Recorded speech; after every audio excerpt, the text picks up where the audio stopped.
Ha?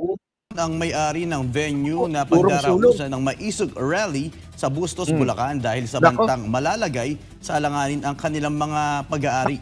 Kasabay niyan ay tinawag namang neo-Nazi tactic ang ginagawang panghaharas sa mga kritiko ng administrasyon. Si Almar Forzuelo magbabalita. Biyernes ng umaga nagtungo sa lokal na pamalaan ng Bustos, Bulacan ang mga organizer ng Maisog Peace Rally. Layo nitong ipaalam sa LGU na magkakaroon ng rally sa kanilang lugar ngayong darating na linggo. Ang naturang hakbang ay hindi sana kailangan dahil gaganapin naman ang venue sa isang pribadong lugar at base sa Batas Pambansa or BP 880, hindi kailangan ng kaukulang permit sakaling magsagawa ng pagtitipon dahil O yan ha, malinaw po yan. Hindi kailangan ng pagpapaalam sa gobyerno kung ito naman po ay pribado. O di ba ho, malinaw po yan ha. Hindi ho kailangan ng permit ng gobyerno. Meron ng batas yan. Yan ho'y protektado ng batas, ika nga. kapatan nito ng taong bayan pero naging pahirapan ang sanay simpleng pagpapaalam lang. Pinahihirapan talaga. Buti na lang, may video sila. Kami ho ang gumagawa ng aming way para ipakita sa inyo na nalikan po yung usapan namin may-ari. In fact, pagiging nga po yung O parang na Ben Tulfo sila, ganyan yung mga video ni Ben Tulfo eh. Di ba? Mga ganyan-ganyan eh. dapat nga labas yung gobyerno dyan. Kaya po tayo, para lahat po tayo bukas kami malinis. Nahuli kayo ng video kayo ha. Yan ang video. O, yan ang tunay na video na kailangan ilabas. Yung panggigipit. Ha? Kayo diyang Bustos, Bulacan.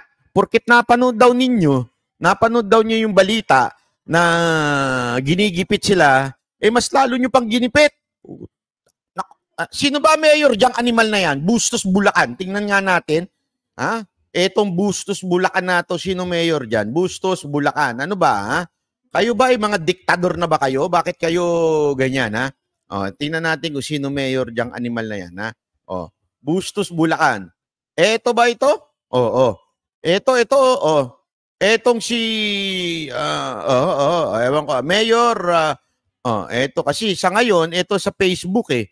O, tama ba ako? Tingnan nyo nga ho kung ito ho bang, kaya naman pala eh. Taing lipunan pa na sinusuporta nito ni Mayor School 1. School 1 ang pangalan mo? School bukol ka pala eh. O, etong si Mayor. O, pamaskong handog ni Mayor School 1. Kaya naman pala ayan si Mayor Francis Albert. Ewan ko kung ito pa rin ang mayor nyo dyan ha. Tama ba ako? Kung meron ho kayong kaalaman ho dyan sa grabe naman ang dami daw shabu dyan. Oy, naku po, sino nagsabi nito? Ito si James kesa nang inaatupag mo yung pagbabawal dito, sumunod lang si Mayor para hindi pag-initan. Wala palang bayag to si Mayor kung ganun. Di ba? Kung sumusunod lang pala siya sa utos, bakit pa binigyan ng mandato yung animal na yan? Dapat ang sinusunod niya ay taong bayan. Hindi ho itong kung sino man nag-uutos sa kanya. Sino dito taga Bustos, Bulacan? Tama ba ako? Paki-confirm nga po bago ko ho pakalanan ng todo-todo ito. Tignan natin kung sinong mayor nito. Kasi according to ito. Oy, anak ng tutsang kalabaw as of May 13, 2022. Nanalo siya. Si One School. PDP pa man din ikaw. Tapos pinipigilan, wag mong payagang ganoon, sir. Wag niyong ganunin, sir. Naku, PDP pa pala kayo, Mayor. Ako I still give you the benefit of the doubt na hindi nyo pinipigilan, ngunit tinutulungan nyo pa. Etong Maisog, I give you the benefit of the doubt, Mr. Mayor One School. Kasi nandito as of May 13, 2022, ang total votes mo daw ay 98.35. Ibig sabihin, ang mandato mo ay galing sa taong bayan. Di ba ho? Galing sa taong bayan. Huwag kang matakot. Huwag kang papayag na diktahan ka lang ng kusino-sinong aliporis dyan. Dahil ang iyong mandato ay galing sa taong bayan. Ito binabasa ko ngayon mula sa Rappler.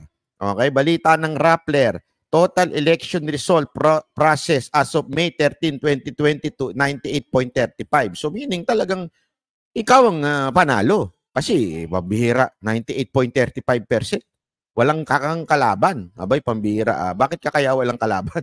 Hindi natin alam. Nag-PDP para bumango sa eleksyon. Oo nga, nako po, nako. Bakit PDP paro-paro? Maraming ganyan sa PDP, yung mga paro-paro. Walang mga yagballs. Kaya nga alam mo, kung ikaw man ang mayor dyan, na according dito sa aking binabasa sa Rappler, ikaw ang nanalo,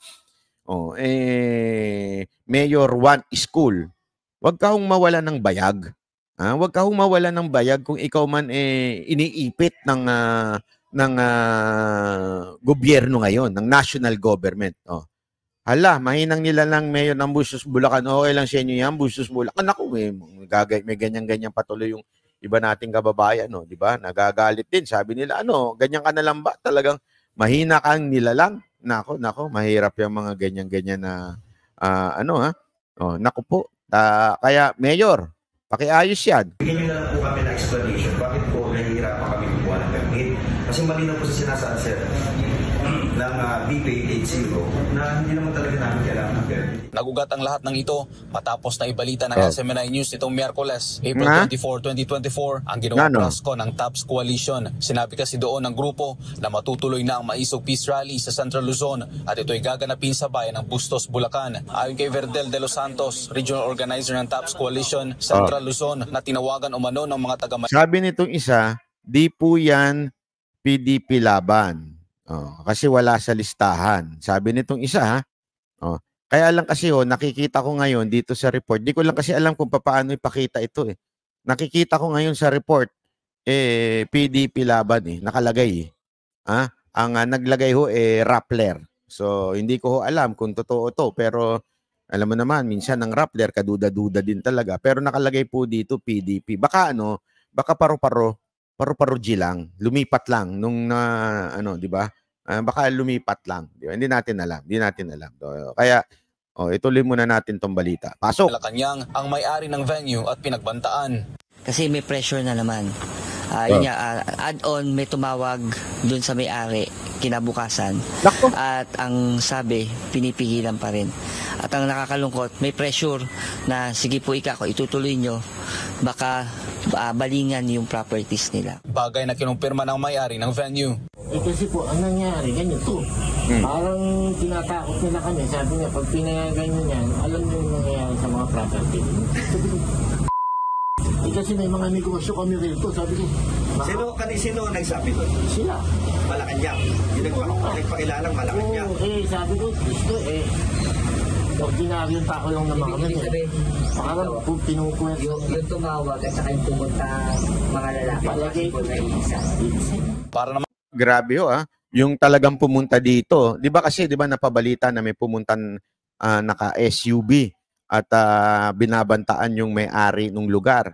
Ito naman may tumawag na from Malacanang na sinasabing subukan mo talagang yari ang mga ang mga pagmamay-ari mo. Siyempre may negosyo itong mama na to, medyo natatakot, 'di ba? Natatakot to sila na baka mamaya hindi natin alam kung ano yung negosyo niya. Kasi ganyan naman itong gobyerno na ito ngayon Pag may nakitang hindi maganda, kahit kapiraso lang, alam mo yun, medyo a little hindi maganda sa kung ano man ang ginagawa mo, palalakihin ho nila, di ba?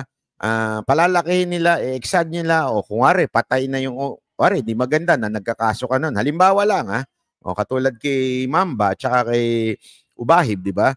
Nagkakaso ka nun, dismiss na kaya ho nilang bumuhay ng patay, di ba? Bumubuhay ho sila ng kaso. Ganun ang ginagawa para gipitin ho itong ilang kababayan natin na pumapanig ho sa katotohanan at pinapayagan pong magsalita, di ba? Pumapayag ho sila sa maisog, o di nagagalit sila ngayon, di ba? Ganun na nangyayari. Eto naman isa paulit-ulit tanggalin na nga natin tong animal na ito. Sige ka. Paulit-ulit ka ha. Sige. Tuloy. Sabi ko naman sa inyo, walang problema kung kayo magdi-disagree sa akin. Pero control lang kayo, yung hihirit kayo ng wala sa topic, tas paulit-ulit pa kayo para mapansin kayo, lalo ko kayo hindi papansinin at ibablock ko kayo dito. Okay lang, tandaan nyo ulitin ko. Okay lang mag-disagree sa akin. As long as ang dinidisagree ninyo, yung topic na pinag-uusapan natin. Ibig sabihin, hindi kayo troll. Kasi nakikisali kayo sa diskusyon. Pero kung kayo ay nanggugulo dyan, minsan medyo natutulog din yung ating mga administrator, mga admin dito, mga moderator, syempre nagpapahinga rin. Hindi naman siya mga yung pasahod, so hindi sila magawa yung trabaho nila. Pag nakita ko kayo at nanggugulo kayo dito, mga spammer kayo, tatanggalin namin kayo. Okay lang mag-disagree, ulitin ko. Okay lang mag-disagree. Basta nandoon tayo sa sa ating diskusyon, ika nga. Tuloy. Si Doc Pilosopo, Secretary General ng Speaking of Ubahi, Banatbay, kawawa, hinaharas. Naku, grabe. Ganyan kaya nga natatakot na itong naintindihan ko itong may-ari, ito. Ito yung video ng may-ari na sinasabi niya talagang tinawagan na tinatakot. Naintindihan ko magpabago-bago siya ng pag-iisip. Naintindihan ko yan. Kasi siyempre kakawawa naman Simpleng mamamayan, simpleng negosyante lang, tas biglang iipitin ng ganyan, di ba ho? Kawawa naman tuloy natin. May mga negosyo kami rito, sabi ko. Sino nagsabi doon? Sila. Malacanang. Yung nagpakilalang Malacanang. Sabi ko, gusto ordinaryong tao lang naman kami. Parang pinupuwet. Yung tumawag at saka yung pumunta mga lalaki. Possible na isa. Para naman kay Placido Pilosopo, Secretary General ng Kilusang Pagbabago ng Central Luzon, wala silang nilabag na batas para sa napipintong maisog rally. Sa katunayan, lahat ng kanilang ginawa ay may mga kaukulang dokumento. Maaga pa lamang ay naghanda na tayo para sa mga karagdagang dokumento na kakailanganin natin para ang ating gagawing pagtitipon sa darating na linggo. April 28, dito po yan sa Barangay Poblasyon, Bustos, Bulacan, masiguro natin na hindi po tayo masisilipan ng kahit na anong mga bagay na pwedeng pumigil sa atin. Para naman kay Dr. Luz Aguinaldo, mismo ang congresswoman sa kanilang lugar, ang gumagawa ng pananakot para hindi matuloy ang rally. Baka hindi sila mabigyan ng project. Kasi Grabe. yung congresswoman mismo, nagmumula ang pananakot. Nako, mula sa congressman mismo, alam na natin kung sino itong animal na ito. Di ba? Yung congresswoman daw mismo ang nananakot. Hindi kayo mabibigyan ng project nako, alam na natin yan. Yung mga ganyan, alam mo naman, mga patay gutom ito mga congressman natin Mga patay gutom ito, kahit may pera ito mga to. Mga ngayon, pagdating sa pera, kaya nga sip-sip kitang baluslus yan Ngangahu sila Basta pera na pinag-uusapan, wala na yan, mga patay gutom na huyang mga yan. Kaya pag sinabing, wala kayong project yari kayo sa amin, wala kayong project. Naku po, wala na. Tameme na yung mga animal na yan. Ganyan sila Samantala, ayon naman sa dating Presidential Assistant for Economic Affairs to Philippine President Fidel V. Ramos at isa sa mga konsultant noon ni dating Pangulong Rodrigo Duterte na si Jose Alejandrino, walang kahit na sino ang dapat na pumigil sa isang mapayapang rally dahil nakasaad ito sa konstitusyon. There are prayer rallies, there are peaceful prayer rallies. That's allowed under the Constitution. Agree ako dyan. And nobody has a right to stop that. Dagdag pa nito na ang ginagawa ngayong panggigipit ng kasalukuyang administrasyon sa mga kritiko nito ay maituturing niyang neo-Nazi tactic tulad neo-Nazi, naku, alam na natin yan. May pagka-Nazi, diktador, ika nga, pambirang buhay Mga diktador naman po pala kayo. Hindi maganda yung ginagawa niyong yan. Naku, dapat hindi ganyan ang ginagawa ninyo kasi tandaan ninyo, Mr. President, ang inyong ama ay natanggal sa posisyon dahil sa pagiging diktador. So dapat po kayo, wag ho kayong umasal ng ganyan. Baka mamaya, tuloy-tuloy na ho kayo niyan pag inasal nyo yung ganyang klaseng pagiging diktador. Tama, mali? Hindi, yan yung sinasabi ni Pangulong Duterte, di ba? Nung huli niyang press con tungkol dito kay Ubahi, sabi niya, tanda mo, yung tatay mo, ay yung tatay mo, natanggal dahil dyan. Ako, easy Baka mamaya, Sir, Mr. President, magaya kayo. Mapunta kayo. Anyway, close naman na kayo ng Amerika Kaya anytime na patalsigin kayo ng taong bayan, baka hindi lang sa Hawaii sila pumuntaan, harot. Baka hindi lang sa Hawaii. Baka dalhin sa New York, di ba? Para sosyal naman. Ang ginawang pagbawi sa prangkisa ng SMNI. The government has its own propaganda machine. So, Sure ako dyan kung sino yun. Yan yung mga Ensimada vlogger. Kilala niyo yung mga Ensimada vlogger? Yung tira ng tira kay BP Sara Duterte. Si Mike Tae. Kilala niyo si Mike Tae? Hindi niyo kilala yun. Naku, huwag niyo nang kilalanin. Walang kwentang yun, vlogger. Si Mike Tae. Nandyan din si si Ate Cash Janet. O, di ba? Si Ate Janet. Naku, isa pa yan. O, di ba? Bihira, o. If you want to have democracy, a strong democracy, you have to allow the opposition to air its views.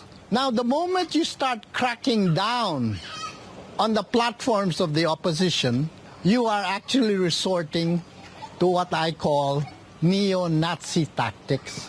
Because in every authoritarian government, they started out the same way doing this. And what is wrong? Napaka-importante niyan, sabi niya. Ha? Kasi ito, matanda na ho to si Sir. Eh. O, di ba? Kasama pa nga ho daw nila Juan Ponce Enrile, pati ni Pangulong Duterte. Sinasabi niya, they all started that way. Yung pagpipigil na pagsasalita ng taong bayan. Alam mo, Mr. President, PBBM, you should learn from history. Because history repeat itself, sabi nga eh. Dapat matuto na ho kayo dyan. Kasi the more na pinipigilan ninyo, ang taong bayan, diyan nagwawala. Yan ang totoo. Tingnan nyo si Pangulong Duterte, di ba? Ang dami-daming tutol dyan. Daming nagagalit dyan nung ang daming nagtangkang patalsikin siya. Di ba? Lalo na yung mga dilawan. Anong ginawa niya? Wala siyang pakialam. Sige. Tuloy nyo lang yan. Walang problema. Pinagpala niya pa yung mga... Kasi ganun eh. The best way to counteract yung mga kumukontra sa'yo, pagpalain mo. Pantakin mo yung Bicol, pinaganda yung Bicol. Ang ganda-ganda ng Bicol Airport. Isa yan sa pinaganda. And yet, dun ang mga traidor, di ba? Nandun yung mga bumabanat nun kay Pangulong Duterte. And yet, eto. Yan. Lahat dun ng mga kalaban ni Pangulong Duterte nakinabang ng magagandang proyekto. Walang pumigil. Hindi niya hinayaan. Eto na lang. Eto makinig kayo. Ang layo talaga ng Pangulong Duterte. Alam mo, eto, witness ako nito kasi katext ko si Mocha nito eh. Nung SONA, alam nyo, pinagbawalan si Pangulong Duterteng lumabas. At kausapin itong mga komunista na ito, na mga aktivista. Pero ano ginawa niya? Kinausap niya. Alam mo, takot na takot si Mocha yun. Nasa likod siya nun eh. Nasa likod siya ni Pangulong Duterte. Sobrang daming PSG na nag-akyatan sa stage. Talagang pati sa baba, meron. Kasi nga ho, for the first time, pupunta ka. Ha? Ito yung mga lintik na mga nagsusunog na mga EPG dyan tuwing SONA. Inyet, nilabasan ni Pangulong Duterte, pinunta niya, walang takot. Kinausap niya. Ganun dapat, di ba? Walang pananakal. Hayaan mo, karapatan niyo yan eh. Eto, tanong nyo sa mga taga Davao. Sa mga taga Davao, malaya ho, malaya. Alam mo, kung meron mang namamatay sa Davao, yung mga kriminal. Pero yung mga tumututol sa gobyerno, pinababayaan ni Pangulong Duterte. Tama, mali. Tanong mga taga Davao, alam nila yan eh. Walang problema kahit magdadaldal ka dyan. Kahit mambabara ka dyan sa social media, sa mainstream media.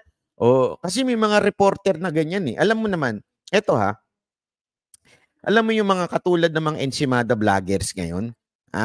Yung mga ganyang klaseng vlogger, yung mga, ang tawag kasi dyan na jukebox vlogger, na mga Ensimada vlogger, mga ganyan-ganyan. Sa totoo lang noong pa lang ng unang panahon, uso na yan. Pero sa mga tabloid, uso na yan. Sa mga mainstream media, uso na yan. Sa mga radyo, uso na yan. Pinababayaan lang ni Pangulong Duterte. Hindi niya binibigyan. Bahala kayo, maging tumutol kayo. As in, labanan nyo kung anong gusto ninyo. Bahala kayo. Basta siya, ibibigay niya yung para sa tao. Kasi tao naman na magdidesisyon. Tao naman makakakita eh.